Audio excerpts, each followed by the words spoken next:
Primera de Juan, capítulo 4, versos 16 al 19.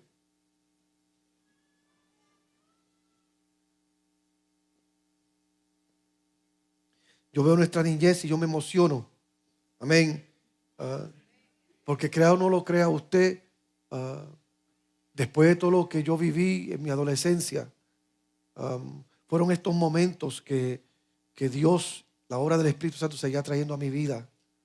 Cuando más perdido yo estaba, yo me acordaba de los tiempos que yo viví en la iglesia, donde se me abrieron puertas para servirle a Dios.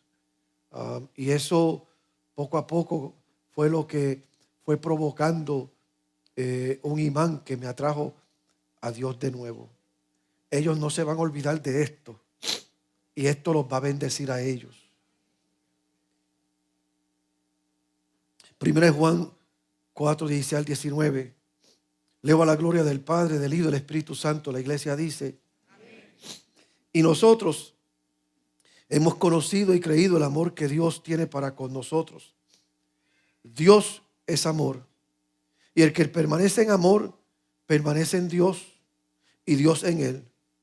En esto se ha perfeccionado el amor en nosotros, para que tengamos confianza en el día del juicio. Pues como Él es, así somos nosotros en este mundo. En el amor no hay temor, sino que el perfecto amor echa fuera el temor, porque el temor lleva en sí castigo, de donde el que teme no ha sido perfeccionado en el amor.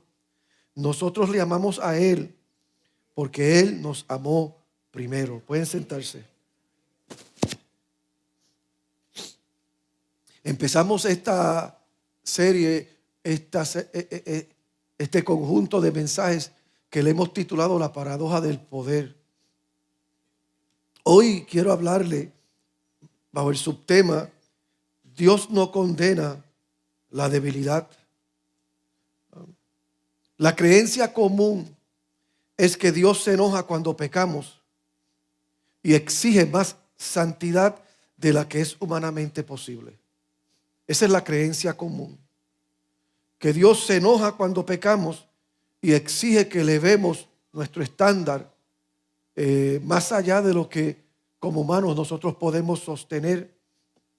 Hace un tiempo escuché a un predicador de televisión que afirmó que el estándar está más alto para el cristiano que en los días del Antiguo Testamento.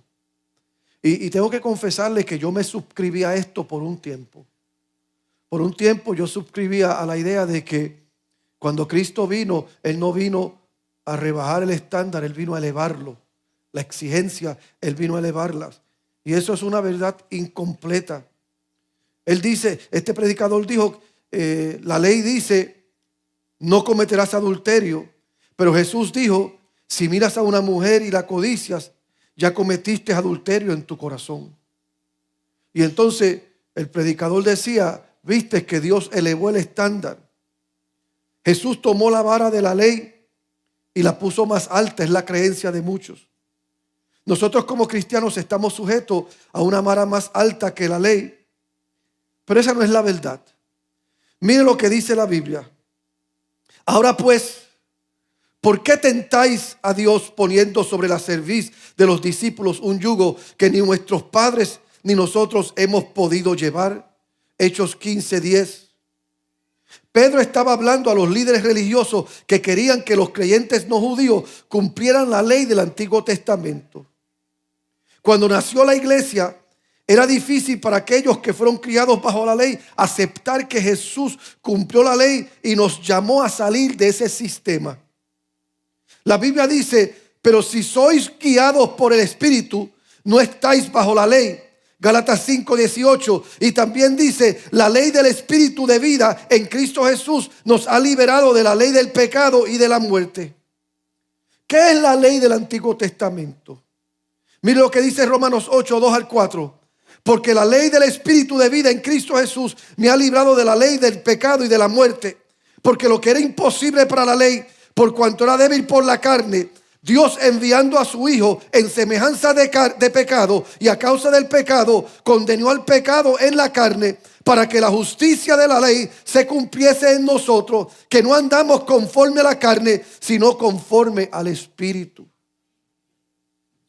Yo quiero decir algo que es posible que tenga un conflicto con todos los religiosos de este tiempo. Jesús no elevó el nivel de las exigencias de la ley. Él lo que estaba haciendo era mostrando que incluso la élite religiosa de esa época estaban lejos de cumplir la ley. Ellos dijeron, no, que Jesús dijo, que la Biblia dice que el que comete adulterio es culpable de juicio. Porque ellos estaban exigiendo algo sobre la gente. Y Jesús lo que dijo, no el que comete adulterio solamente, sino el que mira a una mujer y la codicia en su corazón. Y entonces ellos dijeron en su mente, pero esto es imposible entonces, porque yo no tengo control de mis pensamientos. Y Jesús dijo, exactamente. Humanamente hablando, tú siempre estarás en déficit. Humanamente hablando, tú siempre vas a estar cojo. Humanamente hablando, siempre te vas a encontrar corto. Por eso la Biblia dice, por cuanto todos pecaron, están destituidos de la gloria de Dios. ¿Qué es lo que quiere decir eso? El cuadro de ese texto es este. Dios es tan alto, que aunque te subas a la torre más alta para tratar de llegar donde Él está, humanamente hablando, nunca podrás llegar, por cuanto todos hemos pecado. Estaban tan esclavizados por el pecado como aquellos que ellos condenaban.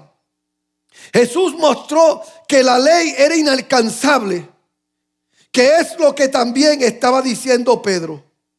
Si los más santos, los más piadosos de nuestra cultura construida alrededor de la ley no podían cumplirla, entonces ¿por qué Dios iba a elevar el estándar? Si lo que la ley exigía era demasiado para los que estudiamos, para los que estamos comprometidos a esto, ¿por qué entonces Dios iba a elevarlo para aquellos que no estaban en esa capacidad? El propósito de la ley era mostrarnos que nunca podemos hacernos iguales al estándar de la justicia de Dios, para que dejáramos de mirarnos a nosotros mismos y comenzáramos a mirar la cruz, donde Jesús destruyó el pecado y nos dio el regalo de la justicia. Ese fue el propósito de la ley. Llevarte a un lugar donde tú te frustraras, donde tú te cansaras, donde tú dijeras, esto es imposible. Y entonces tú tomaras tu humanidad y se la entregaras a Dios para que Él te diera la justicia de Él. ¿Alguna vez usted trató de abrir algo y usted le dio y hizo para abrir y no pudo? Y cuando más usted no pudo, usted se lo da a su esposa. Y su esposa viene y hace así, lo abre rapidito. Y usted dice, fue que yo lo aflojé. Usted va a ser ese individuo que va a tratar por medio de su religiosidad y no podrá. Y se lo va a dar a su esposa y su esposa tampoco podrá. Se lo va a dar a sus hijos y sus hijos no podrán. Y tendrá que entregárselo a Dios. Y no tendrá excusa para decir, fue que yo aflojé esto. Dios, no es que tú no pudiste, pero Dios puede. Todo lo puedo en Cristo que me fortalece. Mire, Dios no quiere que fabriques la justicia por medio del esfuerzo humano. Dios quiere que confíes en su regalo de justicia, que expulsará el pecado de tu vida. Cuanto más recibas, más expulsarás de tu vida los viejos caminos pecaminosos. La exigencia de la ley es como una instrucción para producir luz de oscuridad. La humanidad se sentó en la oscuridad del pecado, tratando de encontrar una manera de producir luz, lo cual era imposible. Pero luego la Biblia dice que cuando Jesús vino, Él es la luz del mundo. Y Él alumbró nuestro camino Por eso es que Mateo 4:16 dice: el pueblo asentado en tinieblas vio gran luz, y a los asentados en región de sombra de muerte, luz resplandeció. El corazón del problema es que la iglesia no cree que Dios tiene el poder de derrotar el pecado en nuestras vidas. Ese es el problema de la iglesia. Le repito, la iglesia, con todo lo que ha aprendido, no ha reconocido que Dios tiene el poder para derrotar al pecado. ¿Y por qué esto es importante? Porque cuando no creemos, tratamos de ayudar a Dios reemplazando la obra de Cristo con nuestros propios esfuerzos religiosos que nunca podrán con el pecado. Como no crees en Dios lo suficiente para que Él expulse el pecado de ti, te vas a llenar de religión, te vas a llenar de dogmas, te vas a llenar de actividades, tratando de ser más que vencedor. El pecado fue derrotado en la cruz. Así que para experimentar la victoria sobre el pecado, debemos descansar en la obra que Jesús completó a favor de nosotros en la cruz del Calvario.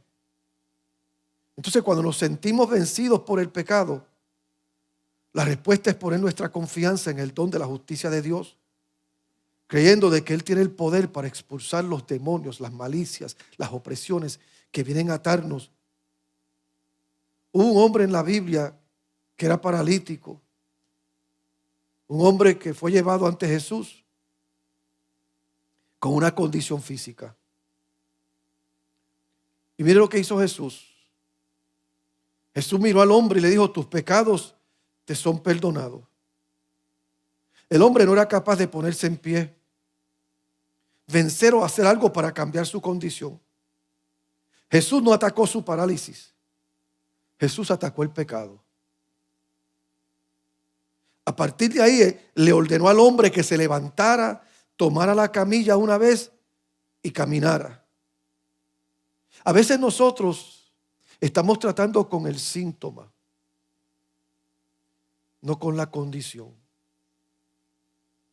El síntoma del hombre era su parálisis. La condición que lo agobiaba era el pecado. Y así es como Dios obra en nuestras vidas. Pensamos que nuestra debilidad ante el pecado es el problema, pero no es así. El problema se eliminó cuando confiamos en Cristo. Fue allí donde Cristo declaró: tus pecados son perdonados. Ahora eres libre de la esclavitud del pasado, eres libre de la esclavitud del pecado sin limitaciones. Voy a decir esto y a lo mejor esto te va a causar problemas. Es hora de dejar de preocuparte por el pecado que Él ha eliminado y comenzar a confiar en su llamado a levantarte. Estás tan enfocado en el pecado que no entiendes que Él te perdonó y lo que tienes que hacer es levantarte y andar. ¿Y cómo te levantas? Creyendo en Cristo Jesús. Den un aplauso a los que han creído en Él.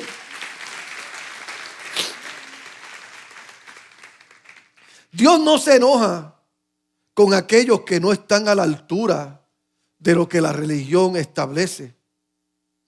Él usa nuestra debilidad para mostrar que su amor se basa en quién es Él, no en lo que nosotros hemos hecho. Mire, Jesús nunca condenó a los pecadores. La Biblia dice que la condenación es para aquellos que aman la oscuridad y se niegan a venir a la luz. Y Dios quiere que tú experimentes la luz de su amor y que no temas su enojo. Observamos la debilidad con la que luchamos y pensamos que Dios está enojado, decepcionado con nosotros, porque no podemos enderezar nuestras vidas. La verdad es que Dios no quiere que endereces tu vida. Eso no es lo que Él está buscando. Él no está buscando que tú te arregles. Permíteme reiterar esto. Dios no quiere que te esfuerces por perfeccionarte ante Él.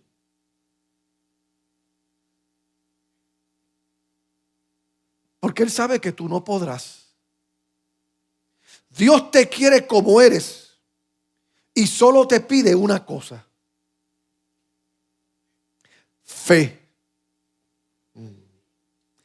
confianza, para saber que su gracia es suficiente. Mientras tú estás haciendo esto, mientras tú estás haciendo esto, mientras tú estás haciendo esto para tratar de agradar a Dios, la Biblia dice que todo esto, que todas estas cosas le aborrecen a Él. Porque nada de eso te va a hacer mejor. ¿Qué te hará mejor? Cuando mires arriba y le digas a Él: yo no puedo, tú puedes. Yo no los... Oh, gloria a Jesús. Cuando te rindas ante Él. Mira, el pecado que te obstaculiza no es realmente lo que gobierna tu vida. Incluso puede ser alguien que mira su pecado y dice: si tan solo pudiera controlar esta cosa, mi vida cristiana sería mejor. Si tan solo puedo dejar este vicio. Si tan solo puedo dejar de hablar malo.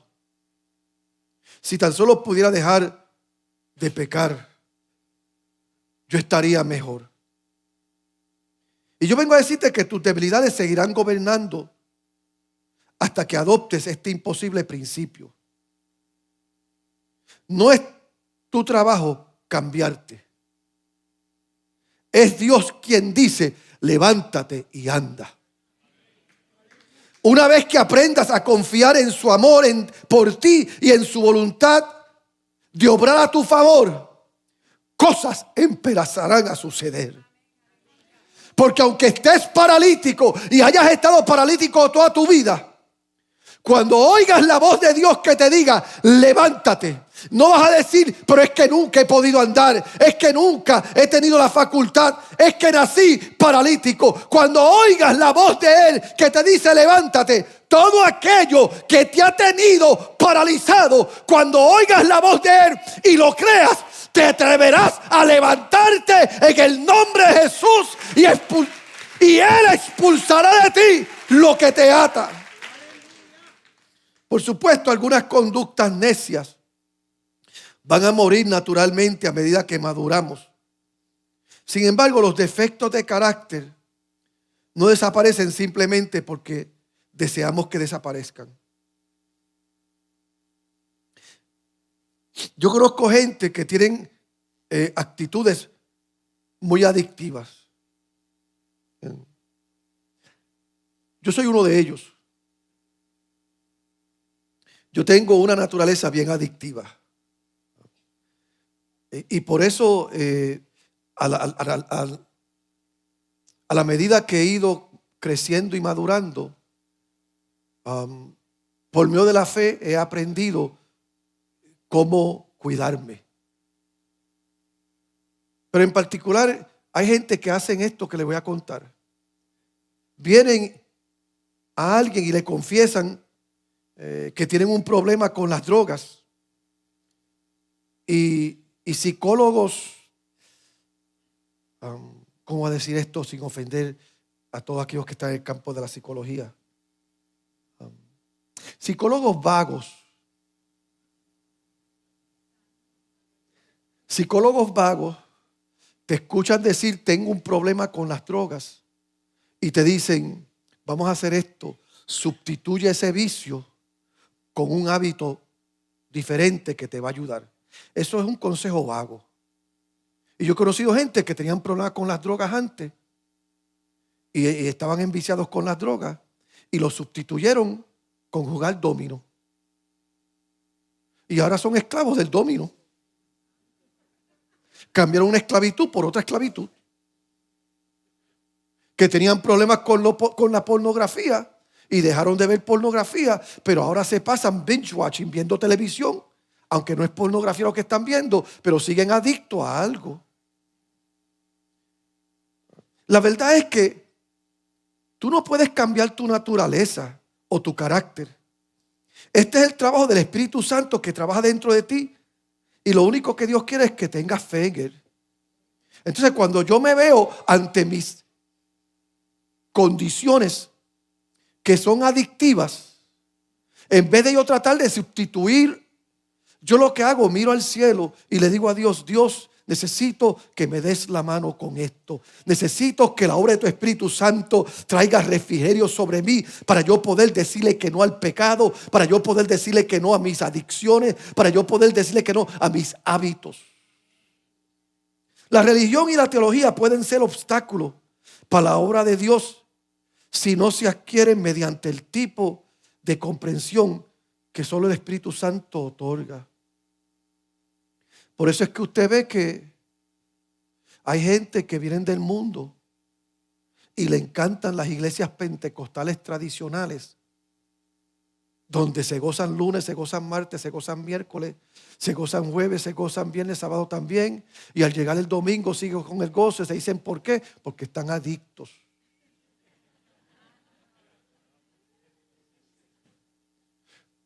Algunos de ustedes, si no hay culto aquí martes, tienen que ir a otra iglesia el martes porque están adictos. Si no hay culto el miércoles, tienen que ir a otra iglesia. Si no hay algo aquí el sábado. Y por eso, mire, le hago una confesión. A mí me revienta el hígado cada vez que alguien me dice: pastor, como no hay actividad el sábado, usted tiene pruebas si yo me voy para otra iglesia y aquí en esta iglesia hay una actividad. Y yo los miro y digo: pero cuando aquí hay actividades, ¿tú no vienes? Pero están buscando cuánta baile de gallina hay en otro sitio. ¿Sabe cuál es el problema? El problema es un problema de conducta. Y entonces pretendemos nosotros, mediante nuestra religión, satisfacer aquellos vacíos que nosotros tenemos. La Biblia advierte que la mente natural, el razonamiento humano, no puede recibir las cosas que son de Dios, porque solamente se van a discernir espiritualmente. La mente natural observa nuestros pecados, reconoce lo lejos que hemos llegado de alcanzar la perfección, y se supone que Dios está enojado y nos está juzgando por no ser como Él. La religión basada en el pensamiento humano enseña que debemos ponernos las pilas o Dios nos dará las espaldas. Mire, este tipo de enseñanza y sistema de creencia hace lo contrario de lo que Dios pretende. Porque hacen que las personas huyan de Dios por temor a su ira, en lugar de correr hacia Él para que pueda alejar la condenación de nosotros y cubrirnos con su gracia. ¿Cuántos de ustedes alguna vez por algún pecado que le azota o le ha azotado, usted no vino al culto? Usted no vino a la iglesia. ¿Cuántos de ustedes alguna vez, cuando estaban atados por algún vicio, ustedes decían: no, yo no puedo ir a la iglesia porque no puedo ser hipócrita, porque yo sé que yo no voy a cambiar, y como no voy a cambiar, pues hasta que yo no cambie, yo no puedo ir a la iglesia? ¿Cuántos pensaron así? Sean honestos. Llegamos al lugar donde la religión nos está moldeando, cuando la Biblia dice que nos acerquemos confiadamente al trono de la gracia para alcanzar misericordia y oportuno socorro. Nuestro tiempo de necesidad es cuando hemos fallado. La religión enseña que no podemos acercarnos a Él hasta que primero nos pongamos en paz con Dios. Pero la Biblia enseña que debemos acercarnos a su trono en nuestro tiempo de necesidad y hacerlo en confianza. Esto es un llamado a la fe. Debe acercarte con valentía a su trono porque tú crees en sus promesas.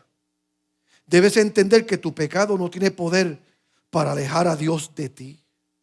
Ni el pecado puede alejarte de Dios, solo tu propia incredulidad es la que te persuade que Dios no te acepta.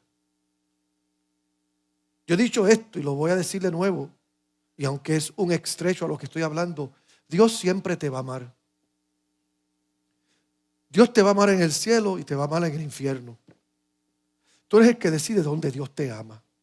Dios te va a amar cuando estés limpio y te va a amar sucio. Tú eres el que decide cómo Dios te ama. Dios te va a amar cuando tú seas buen portado y cuando estés mal portado. Tú eres el que decide en qué condición Dios te va a amar. Pero Dios te va a amar siempre.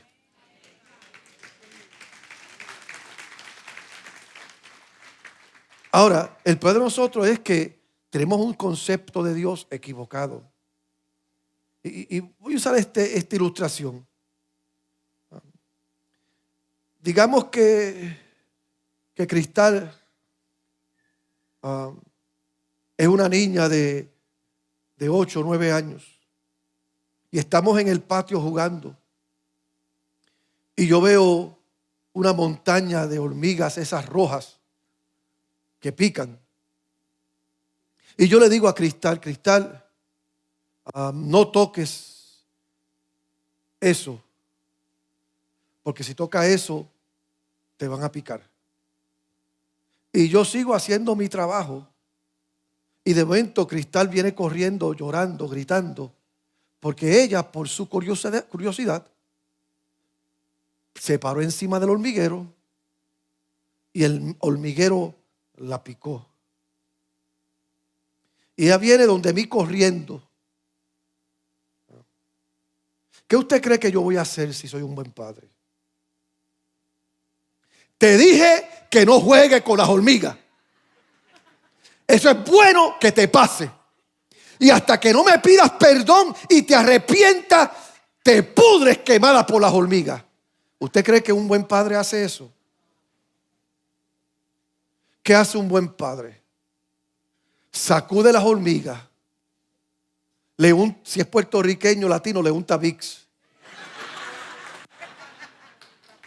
Porque el Vicks sana todo. ¿Verdad? Y después que le unta Vicks y la sane, empieza a hablarle y a consolarla. Si nosotros, siendo humanos, sabemos cómo sanar a nuestros hijos cuando fallan,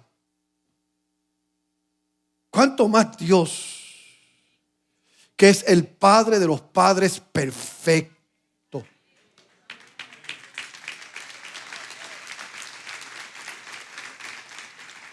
Pero la teología que aprendemos muchas veces dice que cuando pecamos tenemos que ponernos bien ante Dios antes de llegar a Él y hallar salud. ¿Qué teología más horrible? ¿Aplicarías tú ese enfoque a la crianza de tus hijos? Mire, si yo tengo que ir a una barra a buscar un hijo mío para rescatarlo, yo voy a la barra y lo busco. Si yo tengo que meter a un hijo mío debajo de la ducha y meterme con él, yo me lo meto debajo de la ducha y me meto con él. Yo no voy a estar... Entonces Dios lo que nos está diciendo es esto. Tu problema no es el pecado que te ata. Tu problema es que no crees en mí lo suficiente como para entender que no importa la condición que tú estés, Él es Dios para perdonarte. Él es Dios para levantarte. Él es Dios para sanarte. Él es Dios para limpiarte. Entonces, esto plantea una pregunta. ¿Somos nosotros mejores padres que Dios? ¿Amaremos a nuestros hijos nosotros más de lo que Dios nos ama a nosotros? Según la verdad de la Biblia, Dios es amor y no hay temor en el amor. Dios nos ama con un amor tan profundo que no tenemos miedo al juicio de Él. Que nosotros sabemos que Dios está ahí y que no importa cuán profundo tú hayas descendido, no importa lo que tú hayas hecho, si tú lo miras a Él y tú le dices a Él, quiero ser sano, Él tiene el poder para decirte, levántate y anda. Y no importa cuánto tiempo hayas estado en ese estado, te puedes levantar y caminar en el nombre poderoso de Jesús. Por eso nos acercamos confiadamente al trono de la gracia, porque conocemos y creemos en el amor de Dios. Y por eso es que la Biblia nos exhorta a nosotros que si queremos llegar a ese lugar de perdón y restauración, nos vistamos de amor, porque es el vínculo perfecto. No se vista de miedo. El día que usted esté mal, no deje de venir a la iglesia. El día que usted falle, no deje de venir a la iglesia. El día que usted se sienta menos digno, no deje de venir a la iglesia. Ese es el día cuando más rápido debe venir, porque ese es el día donde usted puede acudir al amor de Dios.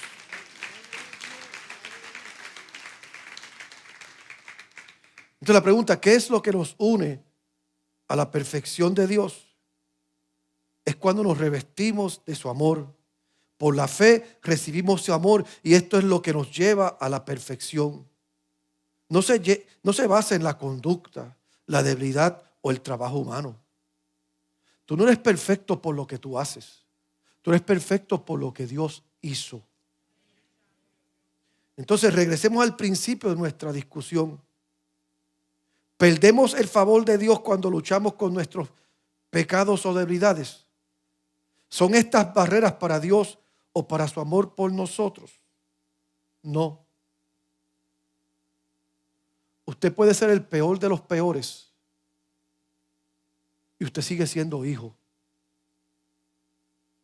Tú puedes hacer lo que tú hiciste y tú sigues siendo hijo. La verdadera barrera es cuando no creemos en su amor por nosotros.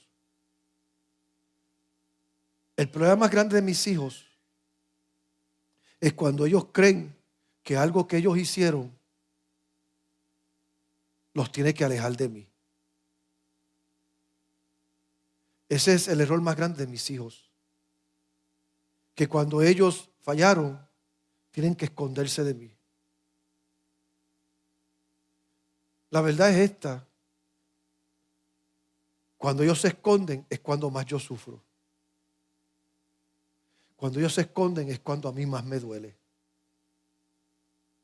Porque Dios me ha dado las herramientas y me ha dado las capacidades para poder ayudarles y poder levantarlos. El cambio no sucede porque le prometemos a Dios que cambiaremos. A Dios no le importan nuestros esfuerzos personales. Es Dios el que hace los cambios en nosotros. Tú puedes decir, te prometo que a Dios no le importa eso. Porque cada vez que tú le digas a Dios por esto, que no vuelva.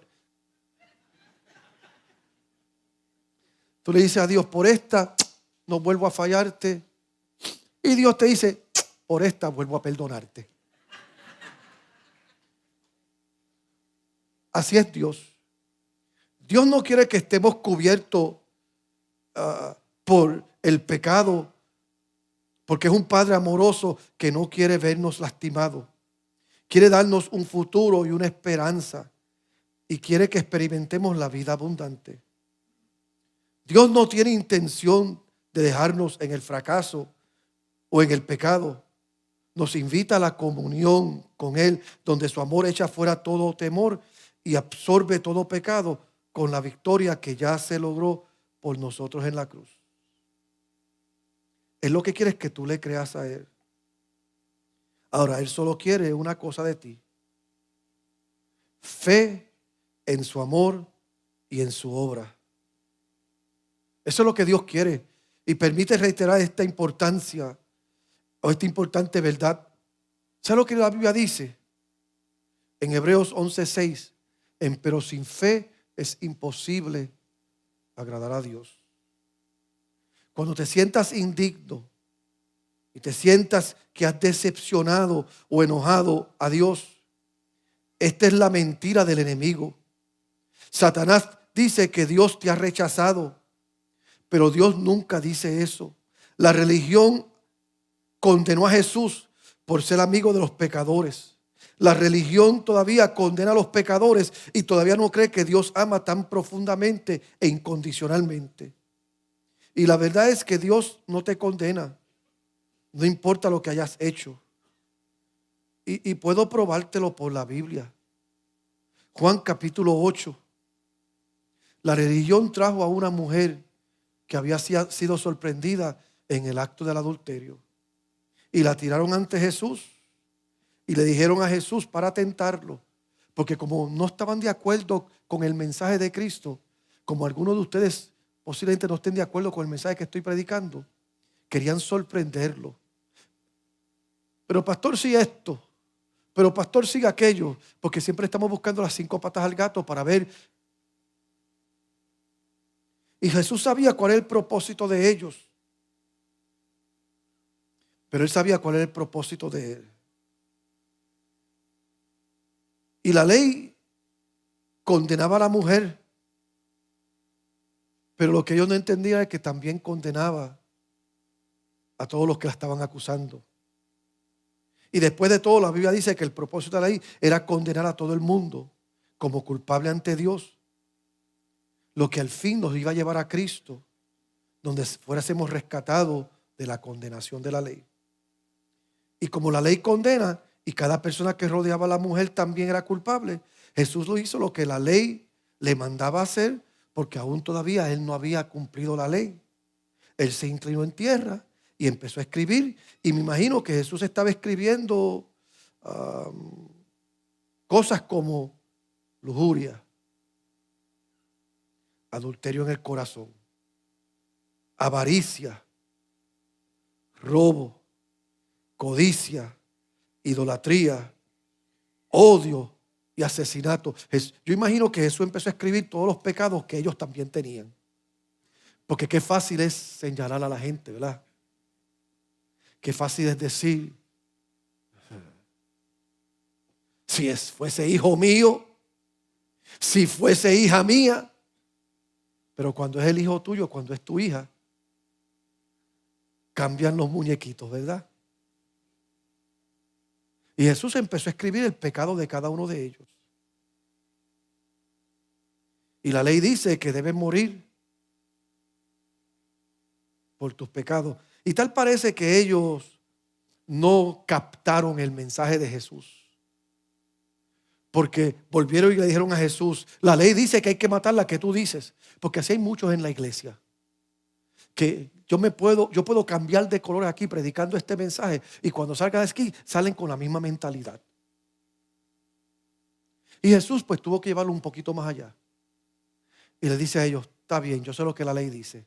Vamos todos aquí a cumplir la ley. El que de ustedes esté sin pecado, sea el primero que tire la piedra. Como no entendieron el primer mensaje, les predicó el segundo. Y dice la Biblia que uno a uno, cada uno de ellos se fue acusado por su conciencia. Como ellos querían usar la ley, Jesús los obligó a ver su propia condenación en la ley. Y la Biblia dice que Jesús, enderezándose, miró a la mujer y le dice a ella, ¿dónde están los que te acusan? Y ella le dijo, ninguno me ha acusado, se fueron todos. Y Jesús le dijo, yo tampoco te condeno. Vete y no peques más. Esa misma compasión va hacia ti. Dios no te condena, Dios te rescata del pecado. Él es quien nos capacita para ir y no pecar más. La gracia siempre viene antes del llamado a escapar del pecado. La gracia llega y te dice, cree que Él te perdona. Y cuando tú crees que Él te perdona, oyes la voz que te dice, levántate, anda, no peques más.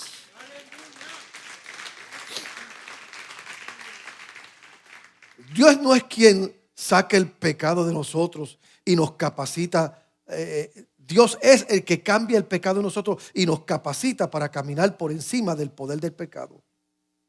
Por eso es que repito, la verdad es que no necesitas preocuparte por tu pecado.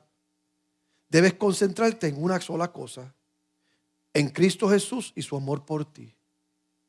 Cuando comiences a caminar por fe, sin permitir que el temor del pecado te agobie,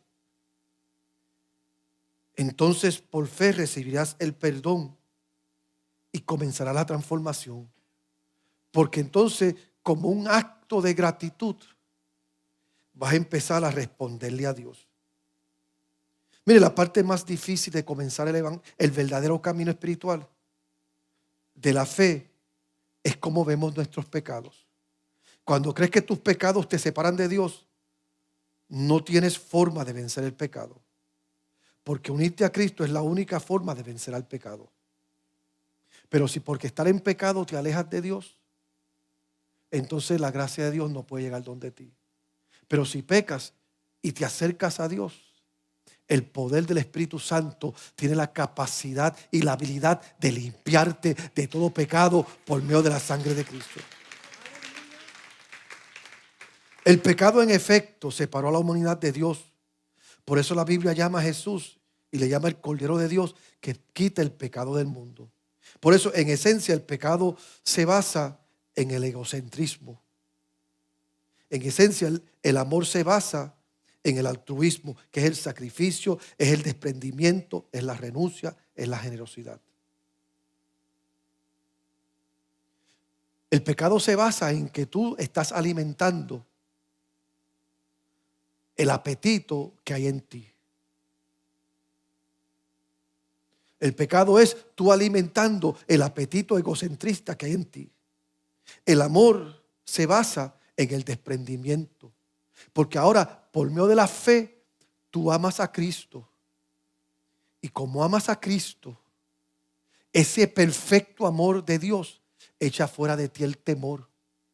Y ahora tú empiezas a cambiar. Ahora tú empiezas a modificar comportamiento. Ahora tú empiezas a renovar tu vida. ¿Por qué? Porque ahora ya tú no quieres vivir para ti. Ya tú quieres vivir para Él. Porque Él te amó cuando nadie te amó. Él te amó cuando tú mismo no te amabas. El problema del pecado no es la debilidad de las tentaciones. El problema del pecado es la inmadurez espiritual. Ese es el problema del pecado. Un bebé nace y no tiene otro enfoque que sus necesidades inmediatas. Y cuando tiene hambre, y cuando quiere algo, llora porque no siente satisfacción por la necesidad que tiene. Ese niño es malo, es malcriado. No, lo que pasa es que no ha madurado, no ha crecido. A medida que el niño aprende a comunicarse, todo gira en torno a sí mismo. Yo quiero, mine.